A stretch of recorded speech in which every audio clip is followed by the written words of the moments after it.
Sean Diddy Combs denied bail yet again as he awaits trial on charges of trafficking and racketeering conspiracy. A New York judge this week denied his bail a third time, citing his inability to follow rules set by the judge and jail, in addition to the threat he may pose to the women and other witnesses involved if this case is released. The government has reviewed dozens of recordings of BOP jail calls in which the defendant uses telephone accounts of at least 8 other inmates, which is against BOP regulations. Seemingly to avoid law enforcement monitoring, the defendant uses other inmates' hack numbers to make phone calls to both individuals on the defendant's approved contact list, as well as other individuals who are not on the approved contact list. Guilty.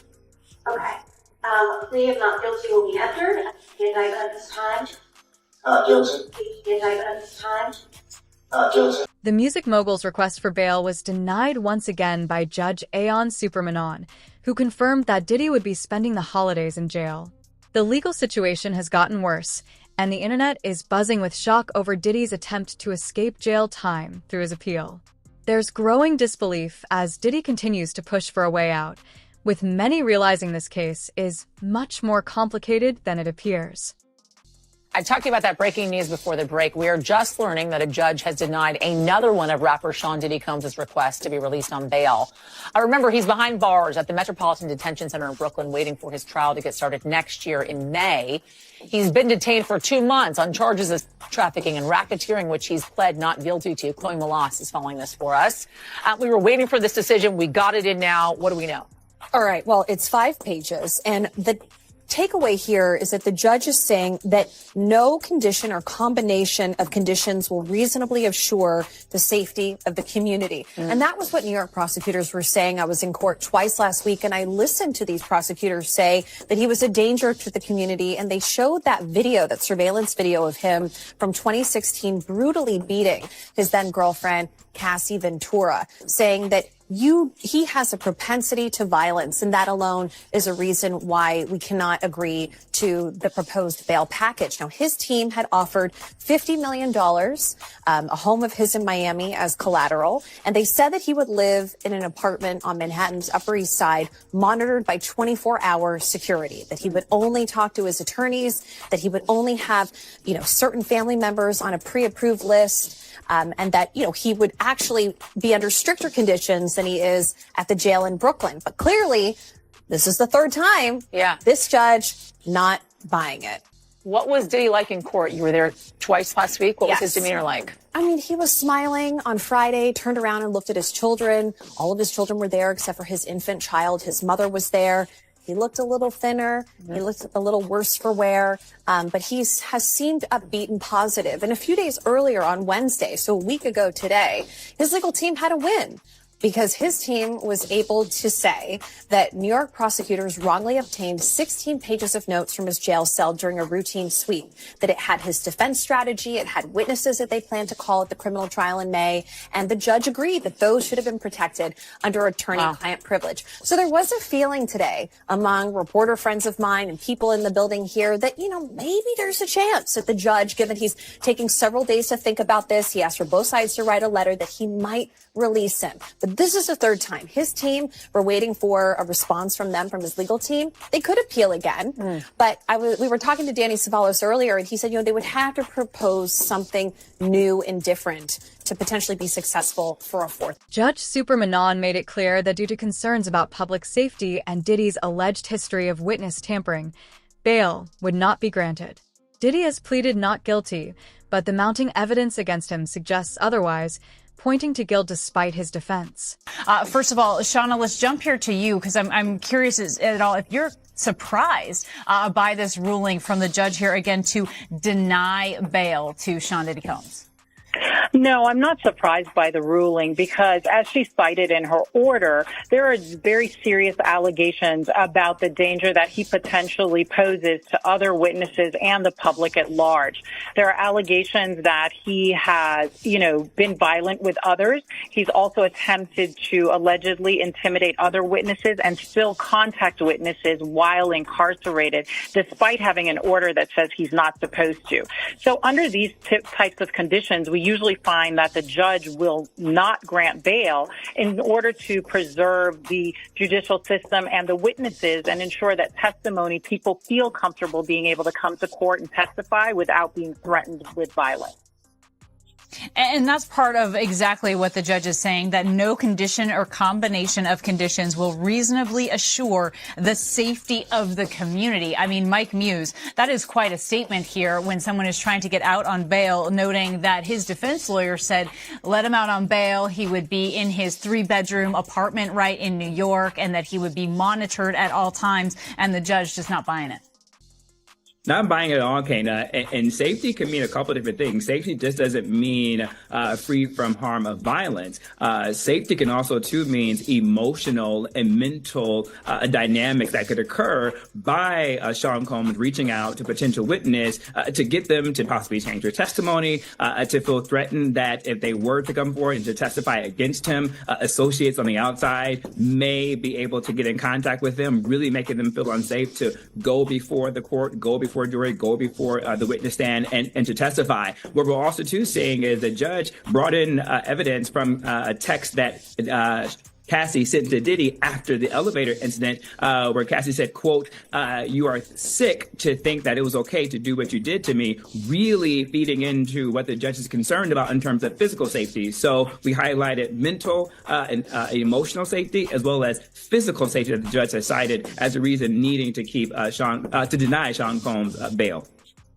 Right. And of course, that violent incident with Cassie is certainly the crux of this case. And we know that his lawyers have pushed back on that video a lot. His lawyer at one point said that, in fact, is evidence of a relationship deteriorating when it is viewed clearly very differently by the judge here in this case.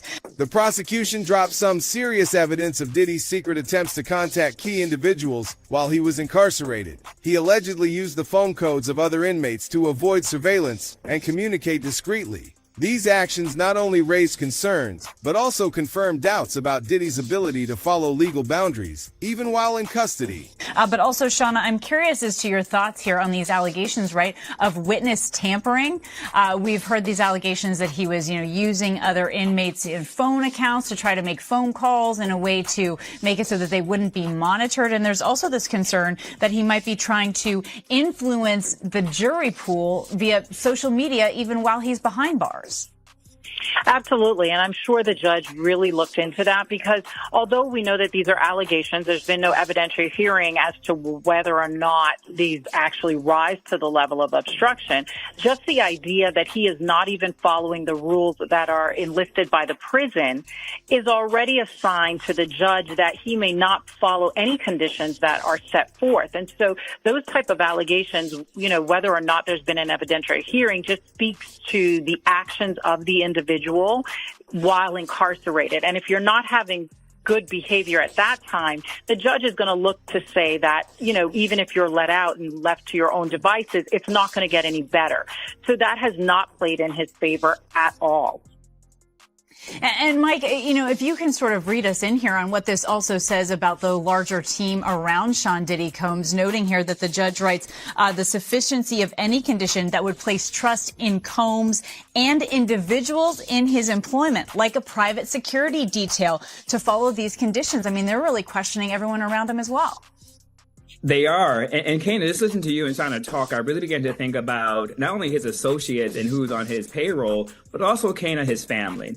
Sean Combs has a very strong immediate family with his children who also do hold a level of social currency and culture, and who also, too, are really influential on social media. I'm thinking about Kana recently. We saw that was posted on Instagram where the children were gathered around a table and was able to communicate with Sean Combs behind bars to wish him a happy birthday. And you can hear Sean Combs on the speakerphone. They're talking about the love they have for the father. The father is talking about the love that they have for them. So really signaling to any potential witnesses that his children are a tight unit, has great social media currency. Also, too, his sons are actually involved in the music industry, to which before he was arrested, his son made a rap song really questioning the federal government, really questioning potential witnesses to go forward against his father. So when you tie all those things together, you look at the social media dynamic, the social currency currency, the ability to use music to possibly influence and cause distress to amongst witnesses. That is all part of the safety to which the judges. Diddy's family has been vocal in their support, especially his children. His son Christian, who's involved in the music industry, made a rap that questioned the federal government and hinted at influencing potential witnesses. This, along with the family's social media presence, has raised concerns about the possible manipulation of public opinion and the case itself. It's clear that the family's tight-knit unit plays a significant role in this public saga. Interesting, because Judge Subramanian writes, the court makes no determination that the content of Combs' communications through these channels was improper.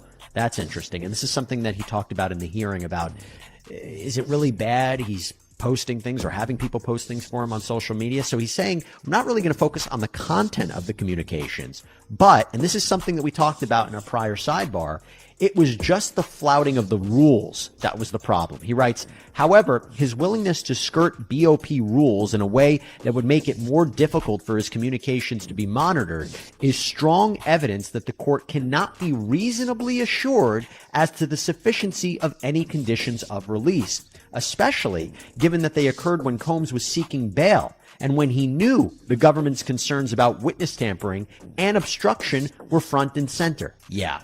Really bad that he's doing this when he's already accused of obstruction and he's under the government's eye. But, and this is also interesting, you know another reason why the court was skeptical about Sean Combs being released? And, Judge Subramanian at least kind of entertained what would bail look like, what would pretrial release look like. He went on a back and forth, and we'll talk about this in a minute, where Sean Combs' attorneys had said he has an apartment in New York, there will be private security. Well, here's what the court says.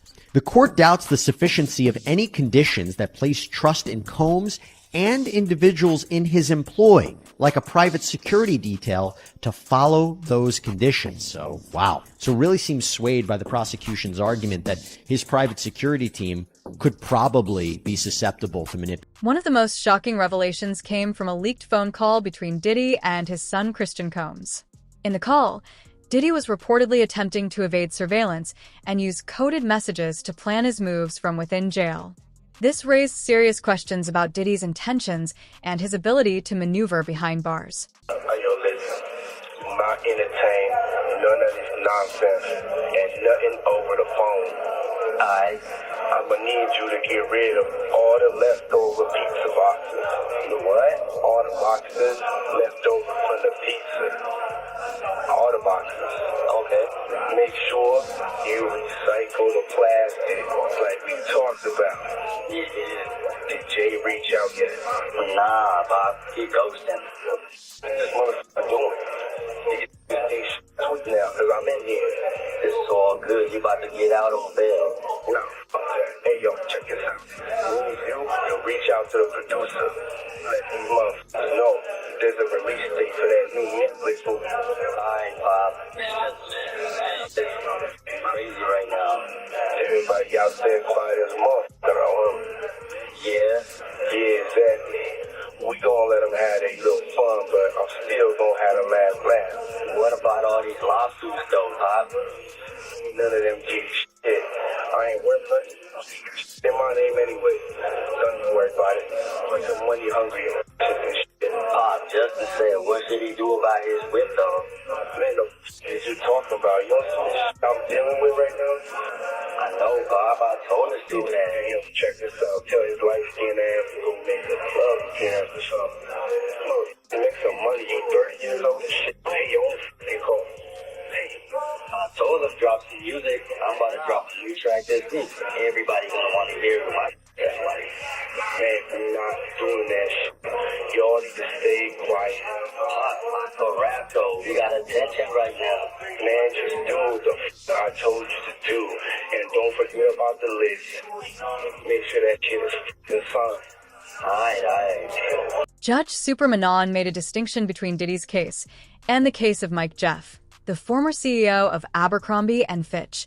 possibly in response to how both cases are being handled differently under the law. Then finally, Judge Subramanian distinguishes Sean Combs' case from the Mike Jeffries case, the former Abercrombie & Fitch CEO who was just recently arrested on trafficking charges in New York. He's facing charges in federal court in the Eastern District of New York as opposed to the Southern District, but same thing.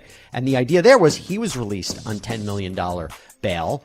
Very similar allegation, trafficking. But this is what the judge writes. In United States v. Jeffries, while the government raised danger, its principal concern with respect to defendant Mike Jeffries was flight. He had no criminal history. The alleged criminal conduct, which did not involve the kind of violence or RICO allegations made here, racketeering allegations made here, abated nearly a decade ago, and Jeffries was 80 years old. So that's how he's distinguishing that case from Combs. And so ultimately, he denied Sean Combs. Diddy's legal team is now pushing for a gag order, arguing that the intense media attention is jeopardizing his right to a fair trial.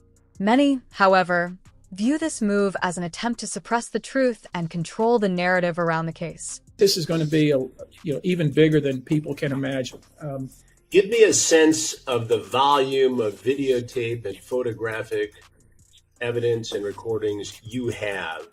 We are still sifting through hundreds of pictures and video. Some of it, it's without context. It's hard to even know what this even means or how does this fit into the picture. I've been sent just unsolicited via email and direct message on social media, videos and pictures and stuff. So we're trying to sift through all that. So I couldn't even give you an estimate. Yesterday there was an individual who, of course, did not want to reveal who she was, but was texting me just video after video after video from some of these so-called freak-offs. And I'm just looking at this stuff like, man, I wish this weren't on my phone, number one. And number two. She was texting you on your personal phone. Yeah. Videos of these freak-offs. Yeah. Yeah. And what does that say to you that somebody unsolicited feels so strongly about what's happened to her and others that she would send this material to you? Yeah, and here I am trying to figure out. First off, I don't want this stuff on my phone, but laying out. No, of course not. I'm trying to figure out the context. Like, who are these people doing these things that you would typically wouldn't see, and obviously you couldn't show it to anybody in public. It's pretty graphic, but I've had we have this large team of people trying to field all these calls and all these media or this internet contact. And, trying to sift through that and screen that and get people to the next level to start talking to lawyers. And the difficulty, as you might expect, is what you want to do is you want to make sure that people believe, look, you are believed. OK, we believe victims. We're not here to cross-examine you at this point. We're not here to be skeptical. But at some point we have to be, because as you know, these are very difficult cases. These are difficult cases going against a powerful group of people. So at some point, when they get to the third level, hard questions have to be asked. And so there's a balance we have to cut here. We have to, on the one hand, make sure that people understand that we believe you.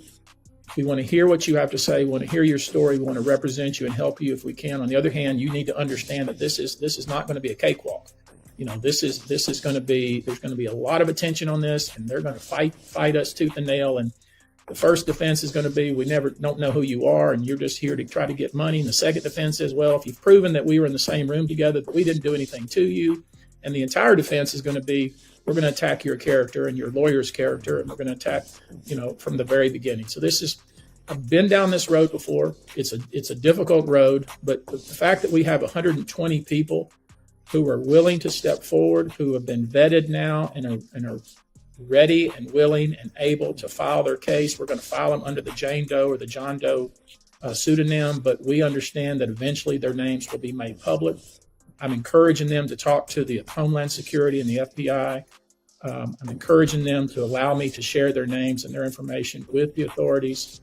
I'm encouraging them that at some point, let's step in front of a camera and let's tell your story, because there's probably many other people out there who, if they see you on the camera and they hear what you have to say and it happened to them, they'll step forward too.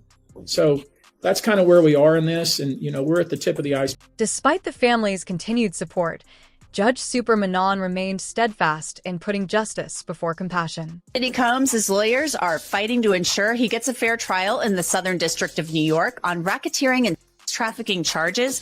And one way they're doing that, they're asking the judge to issue a gag order that would keep witnesses in the case and their lawyers from saying anything about it.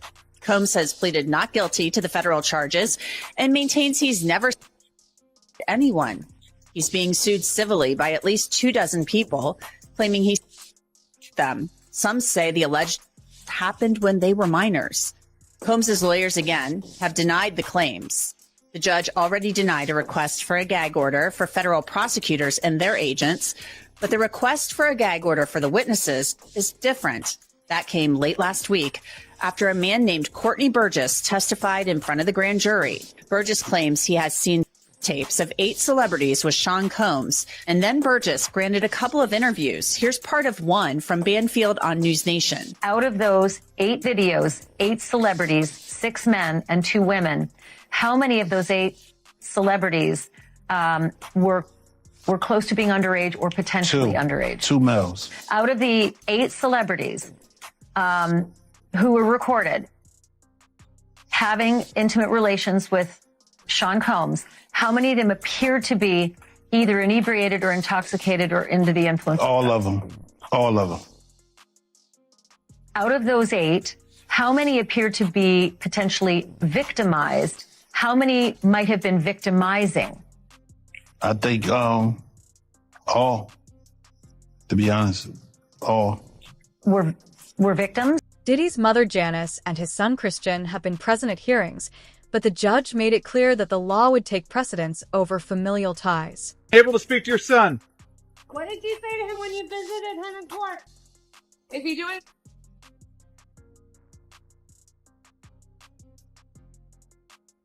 How are you feeling today?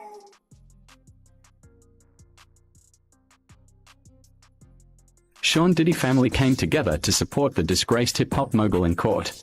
Combs' kids, Quincy, Justin, Christian, King, Chance, twins Delilah and Jesse Combs, arrived to court alongside their grandmother and Diddy's mother, Janice Combs. They gathered to see if their father would remain behind bars after his latest attempt at bail. Combs was then spotted inside the courtroom, blowing a kiss to his family. He entered the room through a side door in a khaki jail-issued outfit. A decision on whether Sean Diddy Combs will be released on bail was pushed back to next week. The hip-hop mogul was arrested in September. Even while incarcerated, Diddy's children took the time to send him birthday wishes, reaffirming their loyalty and love for him. All right, sing happy birthday to Daddy. To Daddy, happy birthday to Daddy. Happy birthday to Daddy. Keep going, love. Happy birthday to Daddy. Yay!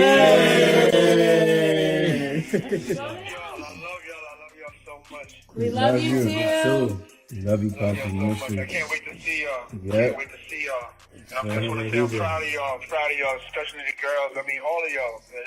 Just for being strong. Thank y'all for being strong, and thank y'all for being by my side and supporting me. I love y'all, and they're the best family in the world. My birthday, I'm happy. Thanks to y'all giving me this call. Thank you very much. I love y'all. We love you more. Can't wait to see you in a couple of days. I'll see y'all in a couple of days. What you say? I love you, Daddy. Yeah. I love you too, baby.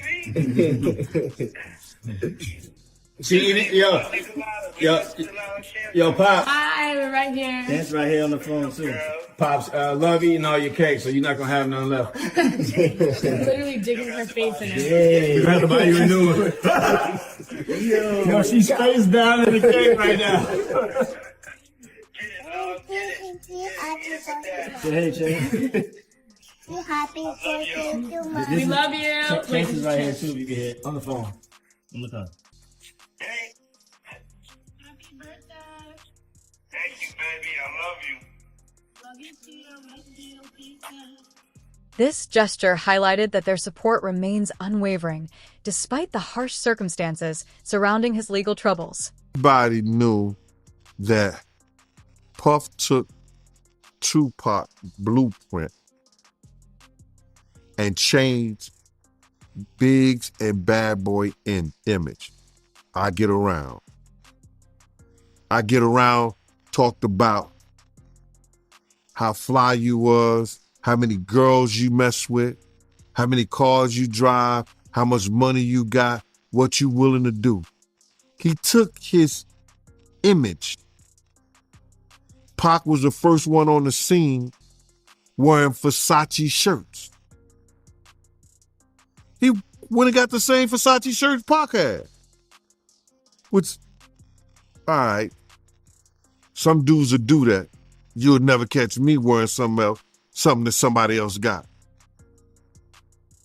He was knocking down all the women that he thought Pac was knocking down. And what I mean is having sex with them. Why would you want to have sex with women you know for sure a dude that was once cool with you was dealing with? That's that image. Because you got to realize, bruh, Puff and Pac was cool at one time. We know this. Mopreme said that they was going to sign the Bad Boy. So if he was going to sign to Bad Boy, it was because of Corey and them. I put that picture on the internet. I put the picture on my channel of Corey Jones. Is Corey Jones, Corey Jacobs? I think Corey Jacobs and Pac right next to each other. Those was the real bad boys of Bad Boy. You understand? Those are the ones who got the 16 to life sentences. That Pac was going to go and be with them first. But then Mopreme said when it became just Big and Puff, because Corey went to jail, he changed his direction. But nobody know why Pac and Puff fell out like they did. You understand what I'm saying? Nobody know why. But Puff had an obsession with him for whatever reason it was, because he started wanting to act. He started wanting to rap. He had an obsession so bad that at his Grammy Award winning speech, he used the same speech that Pac used. That shit is crazy. So when I say I'm obsessed with talking about Puff and telling y'all the truth,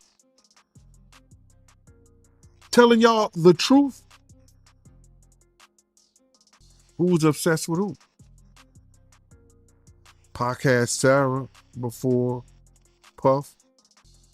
Allegedly, he had Sally before Puff. And Kim had an obsession or liked Pac so much, she on the red carpet with Tupac shirt on.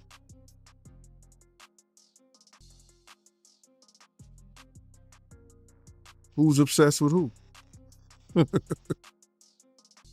So you believe Diddy, he only got with Sarah Chapman because Pac, he had her at one point.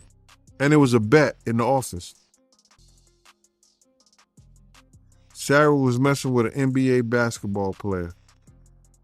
Puff bet all the niggas didn't believe that he could get it within 2 weeks. $100. So she actually was a $100 bet that he got. And who was the NBA player? I think it was Gary Payton, allegedly. That's what he said. Somebody said, she messed with Gary Payton? I bet you I get it. I bet you I have it within 2 weeks. Me and him and Sarah went to this party in Chicago that he was hosting with the Streets Entertainment. And we went to the store called Cranberry and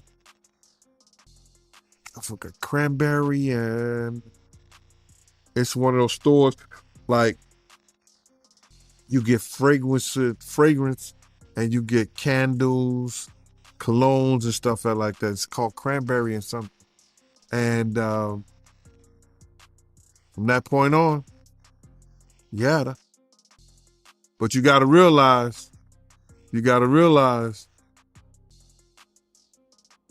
Misa and Kim was friends. Misa and Kim was friends. He started dealing with Kim over Misa. Kim and Sarah was friends. I mean, hand to hand, pots and pans.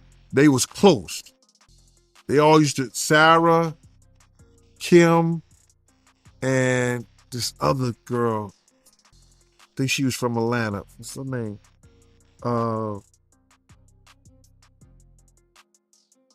It missed me right now. But they all used to hang together. So then he went from Kim to Sarah. He liked to do the friend thing. Looked like that. As the legal battle continues, the big question remains. Will Diddy's legal team be able to overturn the judge's decision, or is this the end of the line for him? Man, that's wondering why Farnsworth Bentley, why he hasn't came out and defended Diddy. They was real cool at one point, so. Well, I was there when Farnsworth Bentley got his actual name. How they came up with the name and everything. We were sitting in front of the apartment building on 74th and Park Avenue. It was me, him, Tony De Niro. Puff was upstairs. They was trying to figure out, he had became Puff, one of Puff's personal assistants. You understand? To make sure all Puff shit is there when we get ready to go. Everything that was supposed to be in order. That was Farnsworth Bentley's job. When Puff has to go to restaurants or places like that, he made sure everything was straight with that. You know what I'm saying? And he had another assistant too. But Farnsworth Bentley was his personal assistant, put out his clothes, told him what he should wear, all that, like a stylist and personal assistant all together. So we was in front of the house and this dude, Tony De Niro, he played guitar in that Bad Boy for Life. The black dude, not the white guy. The black dude who played the guitar, that's Tony De Niro. I think he might be from California or something. So Tony De Niro was like, yo, we got to think of a name for you, man. And if you're going to be his personal assistant and slash butler slash umbrella carrier, whatever you going to do, you understand? We got to think of a name for you. We're going to try to make you like Bentley or either Farnsworth or either Bentley. You got to be, you got to have that kind of persona. You got to dress all the time, be neat and the whole 9 yards. And then the dude, Derek, was playing with him like, yeah, I know what you're talking about. I know how to do that. I could be over the top. He was acting like that. You know what I'm saying? I could be over the top. So he was saying that. And the dude, Tony De Niro, said, we got to figure out a name for you, man. It's got to be on the level of, those characters. He said, you got to be like Farnsworth. You got to be like Bentley. He said, we're just going to call you Farnsworth Bentley. And he said, I like it. And they start calling him that. His name Farnsworth Bentley. I said, these motherfuckers corny. Like I was like, yo, don't believe this. But he was always right there, but not like at nighttime when we was at doing things, he wasn't around, bro. He was only there when the cameras was there and shit like that. I don't know how much he could do. I don't know if he would say anything because he probably signed the ND, a non-disclosure, and he don't want to say anything against Puff anyway because Puff got shit on him. And I ain't talking about no sexual shit, none of that shit. The nigga was stealing, bro. Yo, bro. The niggas are, yo, I don't want to put that on sticky fingers. That nigga right there, bro, don't lay nothing down around him. You heard me? Don't lay nothing down around dude right there. Dog, Jennifer Lopez had these boots, they cost $5,000. I'm like, what kind of fucking boots cost $5,000? Now you gotta realize this is like in 2000, early 2000. These boots cost $5,000. And because she was gonna be out of the country or something like that, she didn't have them come to her house down in the village because she would have never got it because they'd be stealing her stuff down there at her apartment. So she had them come to Puff house. She wanted these boots so bad, she was mad. They looked through everything trying to find Jennifer boots. Cause Puff had like Puff, people used to just give him shit and send him shit from everywhere. So he had this room, this mail room in his house with numbers just that he never even opened. But I don't know how Farnsworth Bentley found that shit. But we went over there to his house and we found a lot of Jennifer shit and everybody else's shit that belonged to Puff. I guess Puff had too much stuff in the room and he was just keeping them for it. And you seen this with your own eyes? That's crazy, man. My own eyes, bro. We went to his apartment. You don't even seem like that type of dude, yo, but damn. Security also, we went over there, man. They had to do shit, bro. And that's why Puff had stopped messing with him. And then he goes get a show. Puff ain't say nothing. He went and got a show of how to be teaching thugs how to be the gentleman. I hope the first thing he taught them was that don't steal. Drop your thoughts in the comments below and don't forget to like and subscribe for all the latest updates. Stay tuned for more developments and as always, keep it real.